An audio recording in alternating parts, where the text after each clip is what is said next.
The Silent Footsteps, a true crime mystery nobody can explain. Before we begin, hit subscribe, drop a comment, and tap like if you're brave enough to step into the darkest corners of true crime.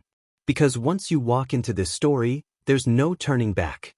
The wind along the coastline was violent that January afternoon, tearing across the dunes with a hiss sharp enough to feel like a warning. Officers sprinted across the sand, radios crackling against the roar of the ocean. It wasn't a drill. It wasn't a false alarm. A pair of teenagers out for a walk had just found something half buried, something the wind should have swallowed but didn't. Even before the detectives reached the scene, they sensed it. That unmistakable heaviness in the air. A crime had unfolded here, and the beach itself seemed to recoil from the memory. Detective Colin Mercer was the first to kneel beside the shallow mound. The sand was disturbed in long, uneven strokes, as if someone had tried to bury the evidence in a hurry. He brushed it away carefully. And then he froze. A hand. Pale, small, motionless. Another officer shouted for backup, but Mercer's world narrowed to that one limp hand and the terrible truth that usually followed. He pulled back another layer of sand, and the second body appeared beside the first, both lying close, as if even in their final moments they clung to some silent hope. The victims were soon identified as two teenage girls who had gone missing earlier that day. Marianne and Christine. Best friends. Laughing, carefree, enjoying the last moments of summer. That morning they'd taken a train to the beach. Witnesses remembered them giggling, running toward the dunes, talking about nothing and everything. But by afternoon, they had vanished. And by evening, the dunes revealed the truth. Colin stepped back as the crime scene team erected barriers, but something in the sand caught his eye. Footprints. Not the clear kind that gave you heel-to-toe clarity. These were strange. Deep in some areas, light in others, as if whoever made them kept shifting weight anxiously. They traveled in a broken path behind the dunes, weaving left, then right, then abruptly stopping at a patch of flattened grass. No more tracks after that. As if the person simply disappeared. A witness approached, wrapped in a beach towel, shivering even under the brutal sun. She claimed she had seen someone earlier, just a silhouette near the ridge of the dunes. She couldn't describe a face. Only the way he moved. Slow. Deliberate. I thought he was following the girls, she whispered. But when I looked again, he was gone. Mercer scribbled notes, but every answer seemed to raise two more questions. Why this location? Why broad daylight? Why the strange pattern of the footprints? And why did they end so suddenly? Hours later, as the sun dipped behind the horizon and the shoreline turned a bruised shade of blue, Mercer walked the perimeter again. That's when he found the next clue. A small piece of torn fabric caught on a broken twig. Light in color. Maybe from the suspect, maybe from one of the girls during the struggle. Or maybe something else entirely. He placed it gently into an evidence bag. But what chilled him wasn't the cloth. It was the second trail of prints he hadn't noticed before. Faint. Almost erased by the wind. Smaller. Lighter. Leading away from the crime scene. A child's footprints. But there were no children reported missing. No children seen earlier that day. No reason at all for a child to be running from the dunes at the exact time the girls vanished. Mercer stared out at the sinking sun, a knot forming in his chest. This scene told a story, but not one that made sense. And then another officer called out, voice sharp with alarm. They'd found something else. Something buried under the sand just meters away. A notebook, damaged by salt and wind, but still intact. When Mercer flipped it open, his blood ran cold. Because the last page had a message scratched violently into it. He followed us. The notebook sat on the hood of the patrol car, illuminated by a single flashlight beam that trembled slightly in Detective Mercer's hand. Pages were warped from seawater, edges torn as if someone had tried to rip them out in desperation. But the final message, he followed us, was unmistakable. Sharp, uneven handwriting. A rush of fear captured on paper. Mercer scanned the beach again, replaying every footprint, every disrupted patch of sand, every path that led nowhere. But the worst part wasn't what he saw. It was what he didn't see. No drag marks. No obvious signs of a chase. It was as if the two girls simply walked into the dunes, unaware of the shadow moving behind them. Back at the station, investigators crowded around a large table covered in photographs. The bodies, the dunes, the footprints, the piece of torn fabric, the notebook. No one spoke for a moment. It was the kind of silence that only happened when even trained detectives struggled to make sense of the chaos. Detective Linda Harrow, sharp-eyed and methodical, leaned over the footprint photos. "These patterns don't match a single person," she murmured. "Two sets of tracks near the girls. One heavier, one lighter. But the lighter tracks, they're too small. Smaller than either of the victims." She tapped the photograph. Either we're dealing with a third person, or someone was watching them long before the attack. Mercer sat down, rubbing the tension from his neck. The witness saw someone. A man near the ridge. But she didn't mention a child or anyone else. He flipped the notebook to earlier pages. Doodles. Casual notes. Nothing alarming until the final page. Someone scared them enough to write this. That means the girls knew they were being followed. At least one of them did. Linda studied the torn cloth from the evidence bag. Light beige. Coarse texture. Not school uniforms. Not bathing suits. Looks like work clothes. Maybe canvas. Maybe something industrial. Mercer nodded, but before he could respond, a junior officer rushed into the room, breathless. "We got something. A family just called in, said their son came home crying. Said he saw two girls arguing with a man near the dunes earlier today." Mercer straightened. "A son? How old?" He was too scared to speak earlier but broke down tonight. The detectives exchanged a look, those smaller footprints. Within the hour, Mercer and Linda were inside a small suburban home. The boy sat on the couch, knees pulled to his chest. His mother hovered protectively behind him. Mercer knelt to eye level. "You're not in trouble. But what you saw might help us keep people safe. Just tell us what you remember."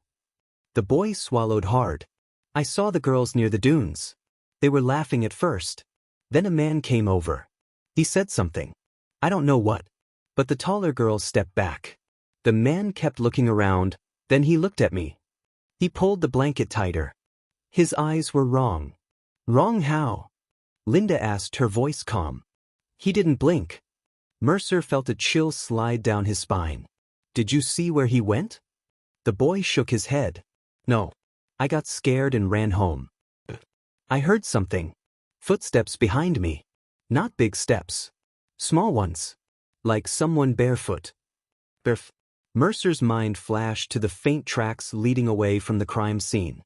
When they returned to the station, a new report was waiting. A fisherman had found something at the far end of the beach, buried deep in the sand. A rusted metal lunchbox containing newspaper clippings, old ones. All about missing girls from coastal towns. All unsolved. Someone had been collecting these articles. Studying them. Keeping them close. Linda exhaled sharply. This wasn't random. He's done this before. Mercer stared at the clippings laid out on the table. Dozens of names. Dozens of faces. A pattern. Detective Mercer placed the 30-year-old clipping on the table, but his fingers lingered on the faded ink. "He walks at dusk." The phrase echoed in his mind like a warning whispered across generations. Someone had been watching these dunes for decades. Studying girls who vanished. Learning the landscape like it was a hunting ground. The station lights flickered as a storm built over the coast, wind rattling the windows as if the beach itself was trying to speak. Linda spread the clippings out by timeline, creating a pattern. "Look at the intervals," she said quietly. "Every few years, a young woman goes missing along this coastline. Always near dusk. Always near dunes. But the sightings..." She tapped the earliest article. "They're inconsistent. Witnesses describe different men. Different builds. Different clothing." Mercer frowned. Copycats? Or one person changing appearance? Linda hesitated. Or something else.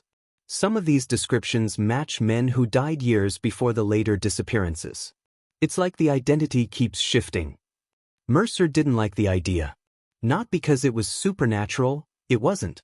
But because a person capable of blending into different eras, different communities, different eyewitness memories, was far more dangerous than a ghost story. As the storm moved in, they drove to the fisherman's shack, the location where the rusted lunchbox had been found. Rain hammered the windshield, turning the world outside into streaks of blue and gray. The beach looked different at night. Empty. Endless. A place where secrets didn't just hide, they were swallowed. The fisherman led them out behind the rocks, his lantern flickering. It was buried deep, he said. Someone didn't want it found. He pointed toward a narrow cleft between the rocks. Look there.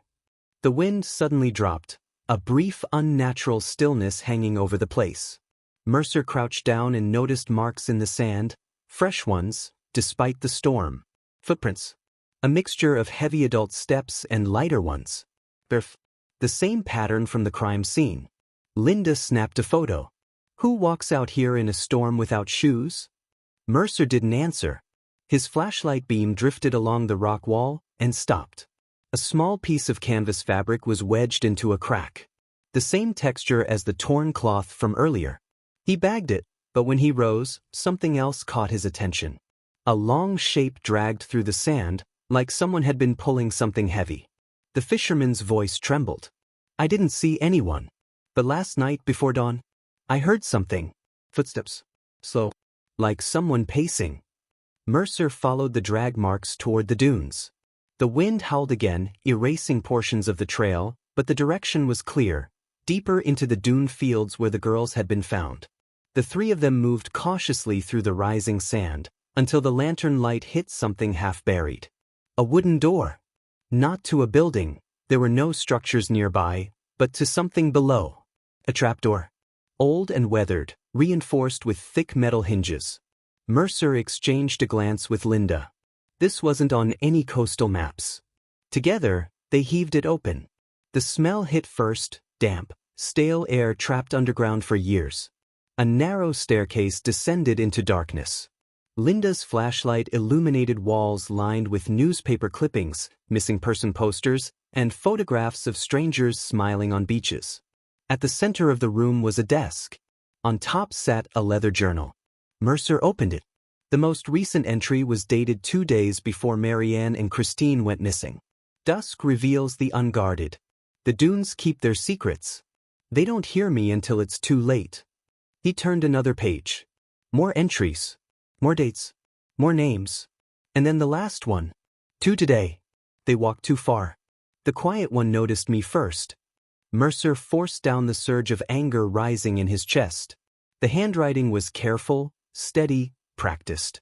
This wasn't the work of a frantic killer. This was someone who planned. Someone who studied. Someone who had been doing this for decades. Linda whispered, "We need to find him. Now." A sound echoed from above. So, deliberate. Footsteps. On the sand. Mercer killed his flashlight. Linda did the same. The three of them stood frozen in the darkness as the footsteps moved slowly across the trapdoor above them. One heavy step, one lighter step, moving in unison. Mercer's pulse hammered as the footsteps paused directly overhead. Then the trapdoor creaked. Dust rained down. The footsteps continued, moving away, fading, until only the wind remained. Mercer climbed the stairs, but when he pushed the trapdoor open, the beach was empty. Completely empty. No figures. No shapes. No footprints. The storm had erased everything. Back at the station hours later, Mercer stared out the window as dawn approached. They had discovered his hideout. His writing. His history. But not him.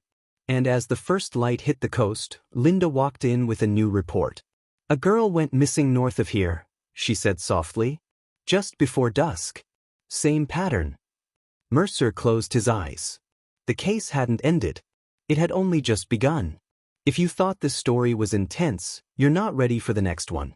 Subscribe so you don't miss what comes next.